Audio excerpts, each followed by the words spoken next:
Што зборува ова? Што ти е на тебе, ма?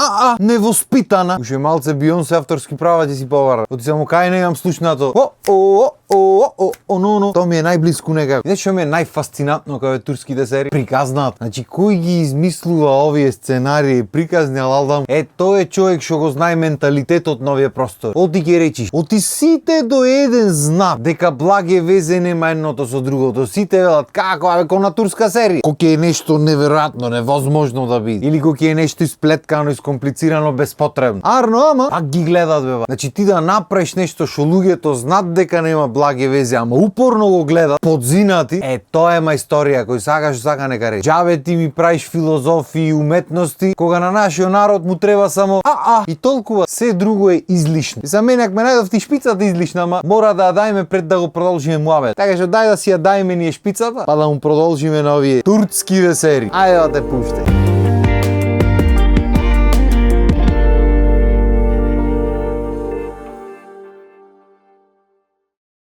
Многу често порано можевме слушниме од повозрастните во држава дека турските серии имаат многу убави фамилиарни и традиционални вредности. И добро, се замисли да си ти дел од една таква традиционална фамилија. Небитно од која вера и од кој место. Битно да се вреднуваат тие традиционалните вредности. Пример, таткото е глава на фамилијата, тој работи за сите, носи париња и така натаму. Мајката е домакинка, ги воспитва децата. Децата се знае, не смеат да писнат што ќе речи таткото, тоа нема, мрдање нема. Никога се мали, никога пораста. Верските обичаи се почитуваат до тука, битва се цакум пакум, фамилија средена, она патриархално. И тој патриархатот, тој таткото ви е главен, ме сваеш, врховен господар, идол да не речам. И така си растите, вие созревате, се мажите, се жените, деца, оно еден ден на 60-70 години на тој главни му текнува, знаеш шо? И си фатам љубовница. И не само што му текнува, туку и си фаќа љубовница. И сите дознавате дека има љубовница и тој пако ќе си дојди дома, а тој кажва приказни, тој се слуша, тој главен, никој ништо не смета прави, ама тој ако има љубовница. За такви вредности фамилиарни правиме муаве. Што вредности се тие? Деме ќе рашири фамилијата, човек уште една жена најде. Единствено нешто што треба човек да бара на 70 години е кај му се наочарите. А не онде жени ми бара, ми брка, па уште ги затрудни, ќе дојди дома, тој ќе проповеда правилни вредности себе, господару. Дежи ти мене не проповеда. И ти да си дел од таква фамилија што ќе си рече, овој што го идолизираме прави глупости, јас ќе се прам паметен. И затоа после почнуваат децата, жени се, разведи се, па земи се со истата, разведи се, па друга земи, па разбери дека стрикот ти веќе ја имал земеното, а другата што си ја зел. Шо муавет, ма кои вредности се тие? Замисли ти да знаеш дека стрикот ти од 60-70 години што има деца колку тебе, бил со девојката твоја кој била уште помлада. Сам се добро, не да судим. Нели како викат по филмоите, љубовта нема граници. Тоа е се во ред, ама човечноста треба да има некакви граници. Така, воспитувањето треба да има некакви граници. Тоа не е за да го слушниш негде, не па го даваш по телевизија. Наместо се проповеда нешто убаво, да се проповеда љубовта како што треба искрена, некои вистински фамилиарни вредности. Не бате, разводи ќе проповеда. Разводи и прељуба. 70 годишен со 20 годишна, внук му со бабата, па жени се разведвај се 20 пати, па неќам да се разведам, сакам да се разведам. На едно место вели му да со тебе сакам да бидам, на друго место вели му ја неќам ова со тебе сакам да бидам. Тоа е за промоција, така. Не дај Боже да се испромовира нешто како искрени љубовни чувства, како некоја македонска музика или нешто. Не бевате музика. Само ова, само јакова, драма да има. И кога сме веќе кај драмата, обавезно во турските филмови има некои лikoви што матат водата цело време. Стално прат мучки, оговарат, измислуваат, мора нешто се дешава, ме сваја. Сам не дека во животот тоа не се дешава. Сето ова се дешава, ма не мора да го рекламираме, така. Иначе лikoви што матат водата имаш колку сакаш. И во животот може да биде кој било. Ама во турските серии обично е или сната или свекрвата, друг не. Мора да е или сна или свекрва. Леле мамо, што е на ова да не полудела? Што нели ова е та отмена позиција тука ходеме таја кој никој не ме сваќаш другите сите речи. Не зборувај така, кер. Зошто? Што бара маже на жена со оној човек?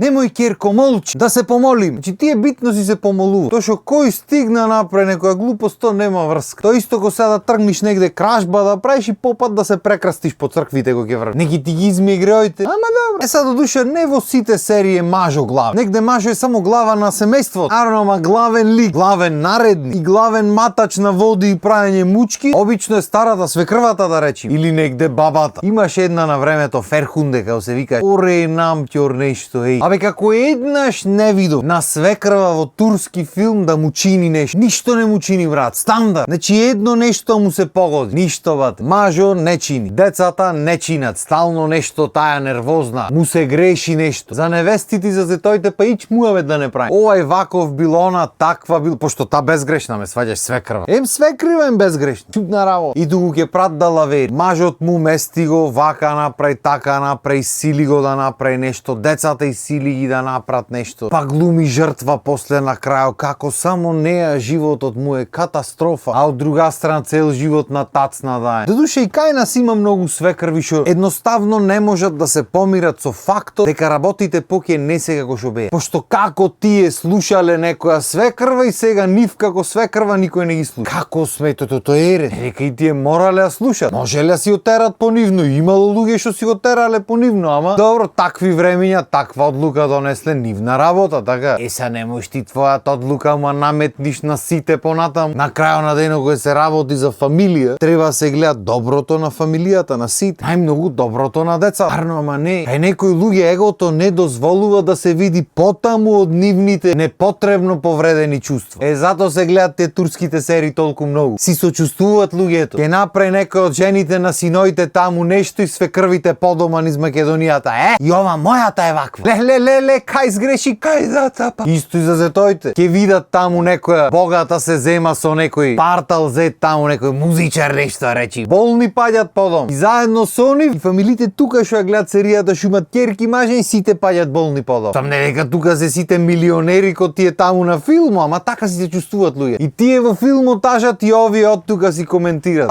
Керко, кај го најде, кај се запусти. Со песна. Исто како што ги испраќат со песна кога ќе се женат мажа, така и со песна си ги плачат подома. И го сме веќе музичарите не знам од ама во сите тие филми музичарите се прикажани како лоши луѓе, како партал. Те ме кажа шо е тој гитара свири нешто пеат. Ништо. Патал не е човек то, готово. И баш тој што не е човек нема да има ни еден скандал во филмот, ќе биде супер и се. А тој што е многу голем човек што ќе биде нешто доктор, газда на фирма, на холдинг, извинете, не е фирмата. Милионер некој, сите глупости тие ги прат, ама тие се луѓе. Оти во очите на народот човек те прави тебе статусо. Тоа што го правиш ти нема врска со делата поврзан. Аман ти се молам. Битно е ти некој статус да имаш, другото шајма вез. Оти ти кога ќе си оиш дома со некој човек, ема човекот те прави тебе срекна или не срекна, немате статусо. Тој може дома пуздер ќе те прави, ама битно има статус голем. Дотаму е работата дојде. Дотаму се тие фамилиарните вредности што кажу. И баш заради тоа ние во нашата телевизија не даваме такви работи. Ние си емитуваме македонска програма. Колку шо има, толку има наш. Верувале или не, и ние имаме доволно работи за емитување. Кое се сака, се може. И сакале или не, за жал иди крајот на епизодата. Така што толку од мене за денес. Поздрав, имајте убав ден.